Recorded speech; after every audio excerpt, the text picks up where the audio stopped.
Bonsoir à tous et bienvenue à cette session d'information. Mesdames, Messieurs, voici les titres de l'actualité de ce samedi 21 janvier. La venue du pape en RDC impose de nouvelles mesures de sécurité. Les autorités de Kinshasa vont déclarer une partie de la ville juridiction papale. À partir du 31 janvier, circuler sur cette partie va requérir une autorisation spéciale.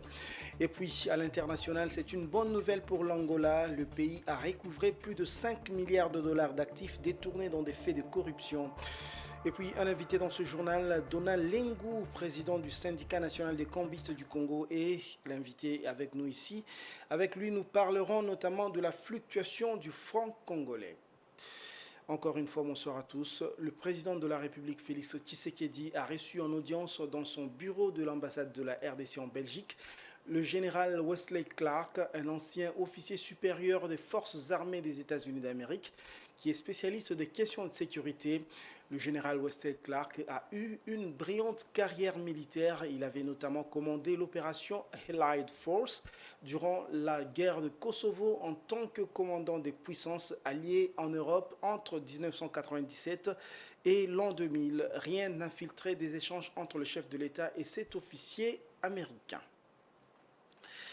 En prévision de la visite du pape, je le disais en titre, une partie de la commune de la Gombe sera déclarée juridiction papale pour des raisons de sécurité. La circulation à pied ou en voiture dans cet espace sera soumise à une autorisation spéciale.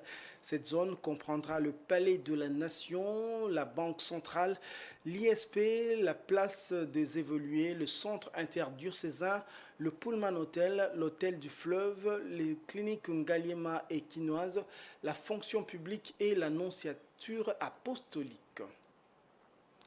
En prévision notamment de l'arrivée du pape François en RDC, le programme du souverain pontife a été rendu public dès son arrivée le 31 de ce mois. À son départ, le 3 février, le chronogramme révèle 3 jours d'intense activité. Damani Mushinga. La venue du pape François à Kinshasa durera 4 jours. Au programme, 11 événements résumeront l'ensemble de sa visite à Kinshasa. Le chef de l'église catholique décollera de la ville de Rome à 7h55 pour atterrir à l'aéroport international de Njili à 15h juste. Après son atterrissage, s'ensuivra d'abord un accueil officiel à l'aéroport international de Njili. Le souverain pontife se dirigera ensuite au Palais de la Nation où il rendra une visite de courtoisie au président de la République, Félix Antoine Tshisekedi, dans la salle présidentielle du Palais de la Nation. Cette première journée se clôturera enfin par une rencontre avec les autorités, la société civile et le corps diplomatique au sein du jardin du Palais de la Nation. Le 1er février, une sainte messe sera organisée à l'aéroport de Ndolo à Kinshasa, puis le pape aura une rencontre avec les victimes de l'Est du pays. La seconde journée se terminera par une rencontre avec les représentants de certaines œuvres caritatives. Le 2 février, le chef de l'église catholique rencontrera les jeunes et les catéchistes au stade des Martyrs. Ensuite, il se rendra à la cathédrale Notre-Dame du Congo pour une rencontre de prière avec les prêtres, les diacres, les personnes consacrées et les séminaristes. La journée sera bouclée par une rencontre privée avec les membres de la Compagnie de Jésus. Le 3 février, fin de son séjour à Kinshasa. Avant de prendre son avion, le pape François rencontrera les évêques à la Senko. Par la suite, il y aura une cérémonie de départ à l'aéroport international de Njili où il s'envolera pour la capitale sud-soudanaise, Djouba. C'est depuis 1985, avec la visite du pape Jean-Paul II sous les règnes du feu Désiré Mobutu, que la République démocratique du Congo n'avait pas reçu de visite papale. Cela fait donc 38 ans que les Congolais en général et les fidèles catholiques en particulier attendaient de revivre un événement d'une telle empreinte historique. La production de l'électricité et les investissements privés et publics réalisés dans le secteur de l'énergie électrique va être l'objet d'un suivi soutenu de la part du président de la République. Le chef de l'État a instruit le ministre des Ressources hydrauliques et électricité de présenter un rapport sur les investissements de 10 dernières années dans le secteur de l'énergie électrique. Cette instruction fait suite au manque du courant électrique qui pénalise fortement les producteurs miniers et freine le développement. Je vous propose de suivre à ce propos le porte-parole du gouvernement. Le deuxième point de la communication du président de la République, chef de l'État, a porté sur des partenariats de la SNEL et des entreprises du secteur privé pour l'amélioration de la production de l'électricité. Le président de la République a rappelé aux membres du gouvernement que les infrastructures relatives à l'électricité demeurent prioritaires et nécessitent un traitement diligent pour le développement de notre pays. Tant il est vrai que ces tournées d'itinérance à travers le pays démontrent que le manque d'électricité freine les développements socio-économiques de notre société. Il a évoqué, entre autres, les plaintes des producteurs miniers qui sont en contrat avec la Compagnie nationale d'électricité. Cette situation qui freine le développement du pays ne doit pas perdurer, a insisté le président de la République. Il a chargé pour ce faire le ministre des Ressources hydrauliques et de l'électricité, en collaboration avec la Direction générale de la SNEL, de présenter au premier conseil du mois de février prochain un rapport sur les investissements privés et publics réalisés les 10 dernières années, l'impact qu'ils ont sur l'offre d'électricité sur le marché national. 2.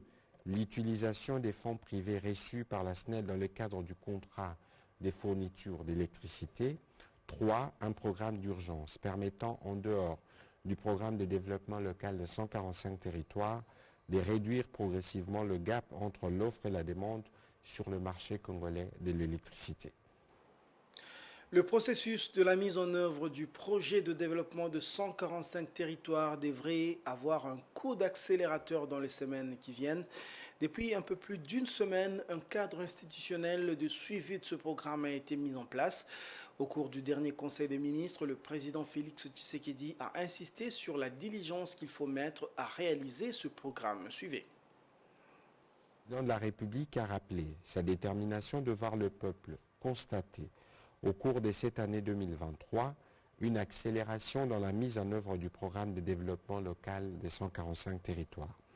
À cet effet, l'ordonnance numéro 23/003 du 12 janvier 2023 portant création, organisation et fonctionnement du cadre institutionnel de la mise en œuvre du suivi et évaluation du programme de développement de 145 territoires étant promulguée, plus rien ne devrait empêcher la mise en œuvre de cet ambitieux programme qui apportera une diversité des solutions aux problèmes de nos populations. Insistant sur son caractère prioritaire, le président de la République a exhorté toutes les parties prenantes, les agences d'exécution d'une part, le gouvernement d'autre part, d'éviter les lourdeurs et autres procédures administratives qui peuvent impacter négativement la mise en œuvre de ces projets. Et tout devrait être mis en place par les comités de pilotage pour l'atteinte des résultats attendus dans le meilleur délai. Depuis près de 2 semaines, le franc congolais connaît une fluctuation.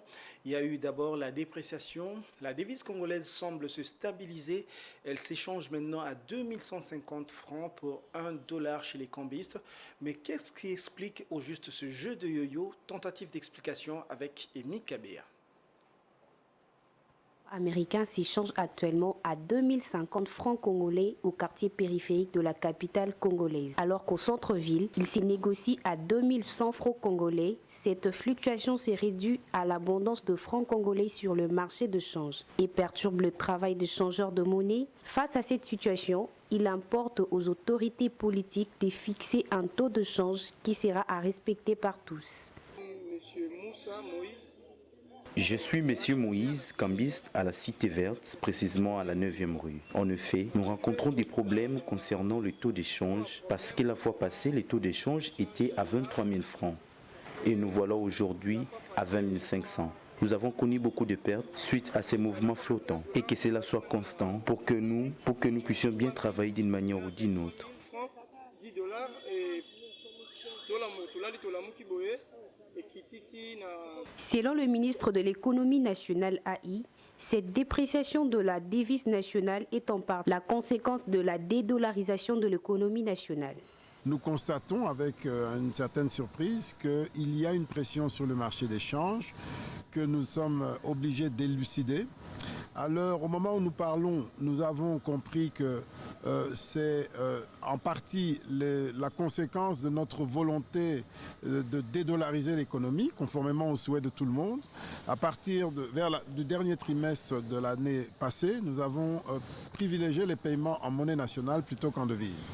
Ce qui nous permettait de favoriser, puisqu'il y a une stabilité, puisque les paramètres macroéconomiques sont bons, dans le sens où il n'y a pas de déséquilibre ni de balance des paiements, ni de budget, et encore moins du crédit à l'économie, il n'y avait pas de raison d'anticiper une pression sur le taux de change. Donc nous avons privilégié les paiements en francs congolais, mais fort malheureusement, les habitudes des Congolais sont telles qu'ils préfèrent aller les garder en devise, et c'est cela qui explique au moins en partie cette pression sur le marché des changes. Le taux officiel de la Banque centrale du Congo est de 2030 francs congolais pour $1 américain, un taux que le cambiste ne respecte pas.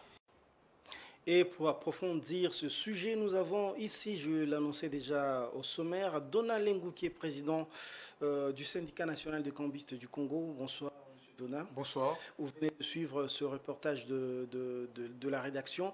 D'abord, à combien s'échange le franc congolais aujourd'hui? Oui. Aujourd'hui, si les marchés de change, les dollars se négocient, le 1 dollar à 2150 francs congolais. C'est ça le taux qui est connu par la majorité des gens, si les places de marché. Vous qui êtes cambiste, c'est votre profession, comment vivez-vous cette fluctuation-là? Est-ce que, comme on vient de suivre dans le reportage, ça impacte négativement votre, on va dire, votre travail, ou bien ça vous amène de bénéfices? Comment vous vivez cette situation-là? Non, il faut comprendre comment les marchés de change évoluent, hein, et comprendre les conjonctures économiques et comprendre les mois. Parce que durant l'année, chaque mois a une tendance. Par exemple, le mois de janvier, il y a une tendance qui se dégage. Suite aux festivités des fins d'année, vous savez que lorsque les opérateurs économiques ont fait leurs affaires, ils sont à la quête des devises. Alors, ces devises-là, il faut qu'ils trouvent une offre abondante de devises. Donc, ils sont à la quête de dollars et d'euros. De dollars et de devises. Oui. Alors, et il y a d'abord les opérateurs économiques. Et vous avez suivi, le ministre a parlé des paiements en francs congolais sur les marchés.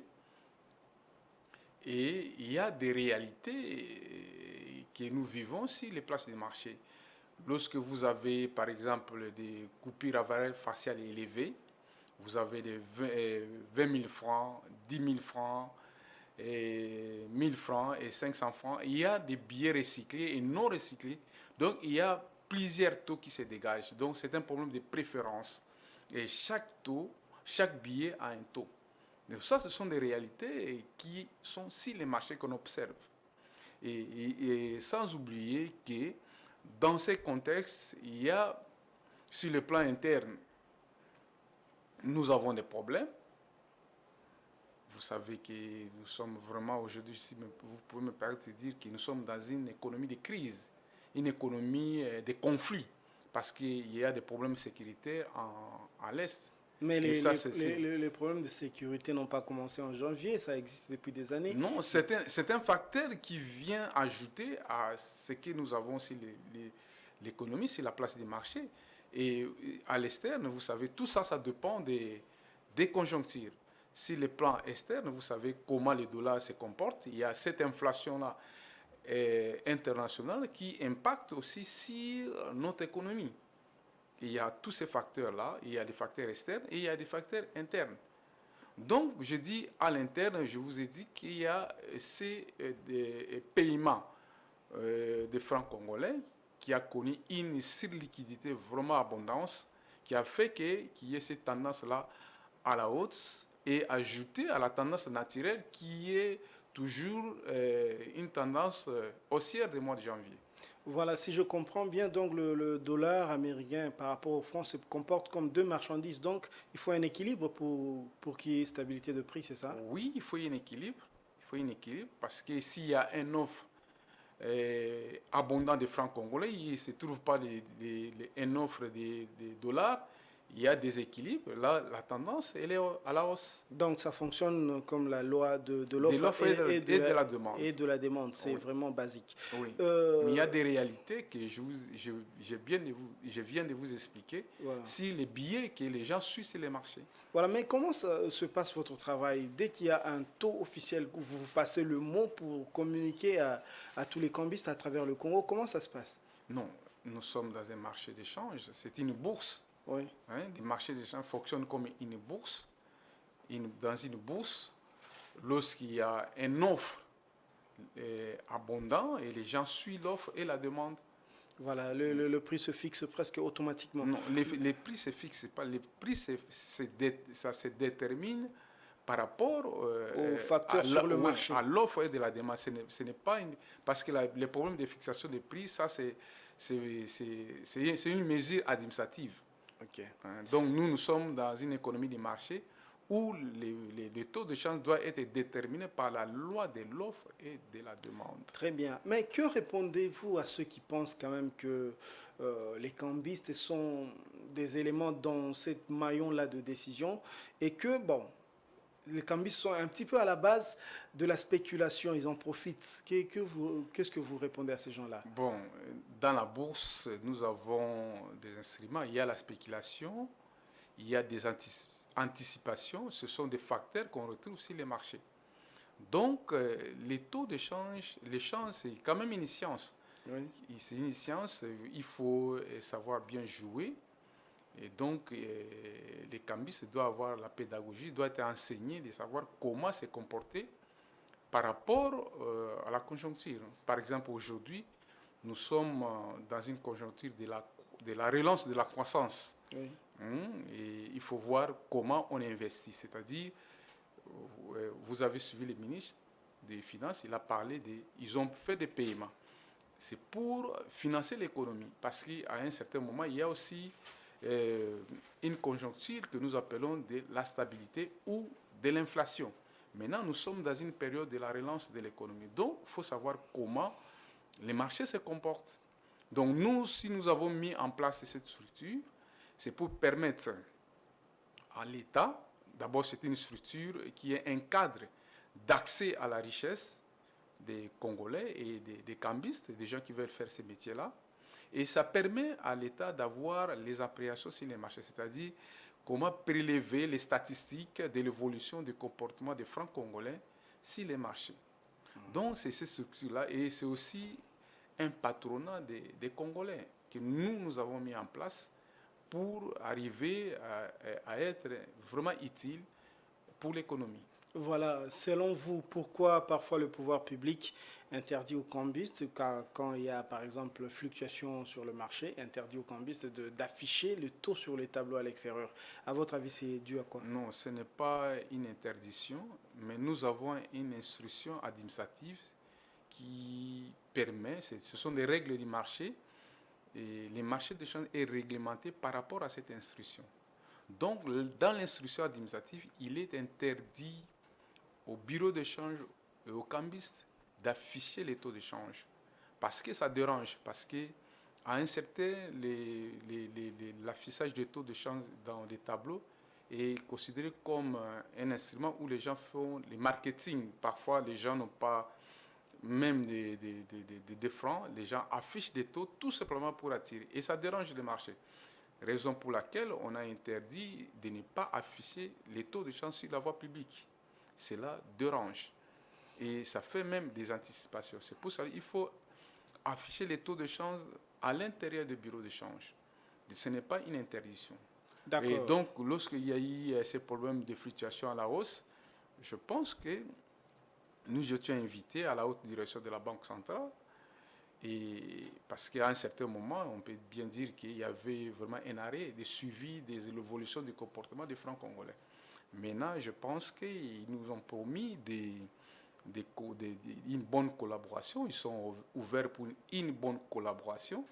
Je pense que s'il y a un suivi, on va éviter quand même ces problèmes de la spéculation. Voilà, vous venez de citer la Banque centrale. On sait que bon, les cambistes, c'est un secteur économique important dans notre pays. On imagine que vous avez des collaborations. Quel est le niveau de collaboration, le degré de collaboration entre les cambistes et la Banque centrale? Bon, les degrés de collaboration, je peux dire, c'est fixé par l'instruction administrative, mais nous voulons que cela ne soit pas seulement à la fièvre du moment. Lorsqu'il y a une fluctuation à la hausse, on nous appelle pour essayer de voir comment les marchés se comportent. Non, il faudrait que cette suivi-là soit permanente pour voir... Vous souhaitez qu'il y ait un cadre permanent? Oui, et comment on peut formaliser les marchés. Cela, vraiment, ça sera le bénéfice de tout le monde, de la population, la Banque centrale et eux-mêmes les cambistes. Donc, il faut une bonne collaboration. Ce n'est pas seulement lorsqu'il y a une fluctuation à la hausse, on fait recours à vous pour donner les informations. Non, il faut qu'il y ait un cadre permanent de suivi des marchés. Ça sera quelque chose de très important. Voilà, ce sera votre mot de la fin, M. Donald Lengou. Je rappelle que vous êtes le président du syndicat national de cambistes du Congo. On vous remercie d'avoir répondu à notre invitation. Merci. Voilà, on va poursuivre avec ce journal. En RDC, Fortuna Bisselele, le désormais ex-conseiller privé du président de la République, a été transféré vendredi soir à la prison centrale de Makala après son audition à huis clos au palais de la justice de la Gombe à Kinshasa. Il était détenu depuis plusieurs jours par l'ANR, l'Agence nationale de renseignement, dans un lieu tenu secret. Mais hier, vendredi, il a été officiellement entendu. Enoch Issei pour le reportage. En fin de journée, c'est vendredi, 3 bus avec des plaques civiles stationnent devant le palais de justice. Chapeau sur la tête et masque sur le nez, un homme entouré de militaires descend de l'un des véhicules. Il s'agit de Fortuna Bisselele alias Bifort. La grille se referme devant la cohorte des journalistes et certains curieux. Le désormais ex-conseiller de Félix Tshisekedi a été présenté à la justice et placé sous mandat d'arrêt provisoire. La police a mobilisé des dizaines d'éléments pour l'escorte. Il a été conduit à la prison centrale de Makala où il a passé sa première nuit. Selon une source, des soupçons d'espionnage et d'intelligence avec l'ennemi pèseraient sur lui. Des rumeurs de son interpellation sur qu'il est déjà depuis une semaine dans la capitale. Son domicile a été perquisitionné. Des téléphones et des ordinateurs auraient été saisis, ainsi que d'autres pièces à conviction. Fortuna Bisselele a été débarqué dimanche dernier du cabinet du président de la République, Félix Antoine Tshisekedi. Les motifs exacts de son interpellation n'ont pas encore été dévoilés. À quelques jours de la fin du processus d'enrôlement, dans la première ère en tout cas, les électeurs, en tout cas ce processus lancé par la CENI, depuis décembre dernier, Yvette Loubala, députée élue de Lemba, lance un message de mobilisation à ses électeurs et à tout Mont-en-Bas à s'enrôler massivement. Et elle trace aussi son bilan quinquennal. Enoch Issei et Guillaume Moutela. Il ne reste plus que 2 jours pour que la CENI clôture l'enrôlement des électeurs dans la partie ouest du pays. Alors, pour éviter d'être à la traîne, la députée provinciale de Kinshasa a saisi cette occasion pour lancer un appel vibrant à tous les électeurs à se faire enrôler. Question de se préparer pour élire en décembre 2023 les candidats capables d'apporter les changements à RDC. L'enrôlement est l'acte principal qui donne au peuple le pouvoir. Je demande à ma population, à la circonscription de Mont-en-Bas, d'aller s'enrôler massivement. Je demande aux habitants de Kisensu, de Matete, de Lemba, Limete et Ngaba d'aller s'enrôler afin d'avoir leur carte électeur qui leur donne des statuts de lecteur pour avoir le pouvoir d'exercer les changements dans notre circonscription. Yvette Loubala est une députée hors pair. Elle agit sans faire de bruit et ménage aucun effort pour soutenir sa base de Lemba. Respectueuse de la dignité humaine et soucieuse du bien-être des compatriotes, le lieu de Lemba est resté très attaché à ses électeurs, à qui elle promet une assistance permanente pour faire face ensemble aux problèmes auxquels ils sont confrontés. Son passage à la PK a aussi apporté des fruits. C'est aujourd'hui pour moi l'occasion de m'étaler, de dire ouvertement nos actions, nos œuvres, parce que beaucoup peuvent se demander. Notre élie de Lemba au niveau de l'Assemblée provinciale, qu'est-ce qu'elle a déjà fait, qu'est-ce qu'elle fait encore. C'est aujourd'hui pour moi l'occasion de le dire. Hormis les œuvres sociales, puisque vous le savez très bien, les électeurs m'appellent Maman Sociale. À l'Assemblée, nous avons plaidé. La commune de Lemba est menacée par les érosions. Au niveau de l'Assemblée, j'ai dit déplacer les députés provincial de la commission de l'environnement jusqu'à Mbanzalemba pour voir les érosions, pour voir Campus. Tout autour là, il y a des érosions qui menacent la population. Nous nous sommes déplacés jusqu'à Mbanzalemba, jusqu'à Kiimbi pour voir le pont Kiimbi qui était menacé aussi. On a essayé de dégager des canalisations. Nous avons visité avec la même commission de l'environnement le pont qui relie Lemba et Ngaba. C'est ce que nous avons essayé de faire. Nous osons croire ensemble avec nos électeurs qu'il y aura les changements avec Yvette Lubala. S'agissant des grandes problématiques qui rongent sa circonscription des Moamba, notamment l'insalubrité et les érosions, Yvette Lubala a promis d'apporter des doléances des habitants de cette circonscription à l'Assemblée provinciale de Kinshasa et revenir avec des résultats escomptés. Le projet de loi modifiant la loi du 22 juin 1996 sur l'exercice de la liberté de la presse a été adopté par le gouvernement. Selon le ministre de la Communication, compte tenu de l'urgence, l'Assemblée nationale a autorisé le gouvernement à légiférer exceptionnellement sur cette matière qui relève du domaine de la loi. Le ministre Patrick Muyaya affirme que le nouveau projet de loi apporte des innovations, notamment la prise en compte des exigences des nouvelles catégories des médias. Place à présent à la page internationale.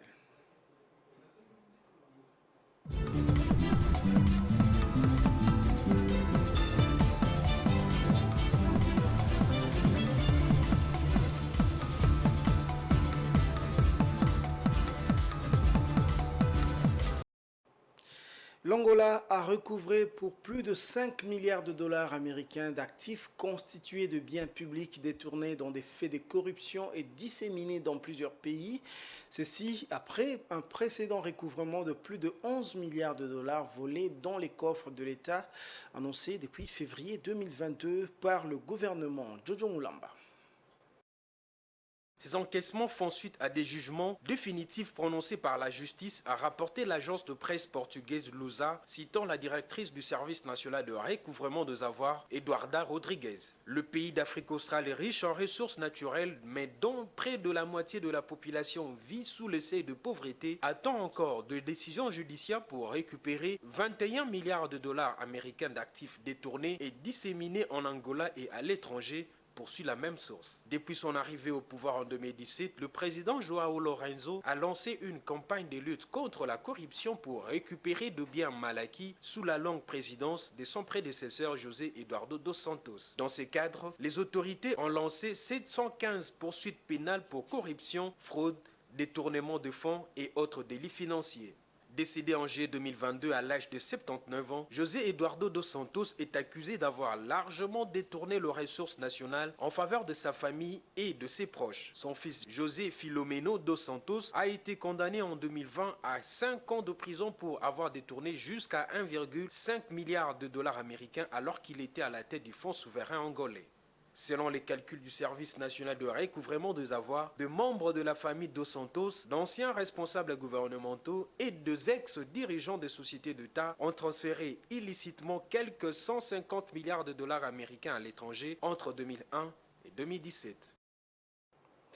Selon un rapport de la Banque africaine de développement intitulé « Performances et perspectives macroéconomiques de l'Afrique » publié le 19 janvier, 10 pays africains devraient enregistrer une croissance annuelle moyenne supérieure à 6% en 2023 et 2024.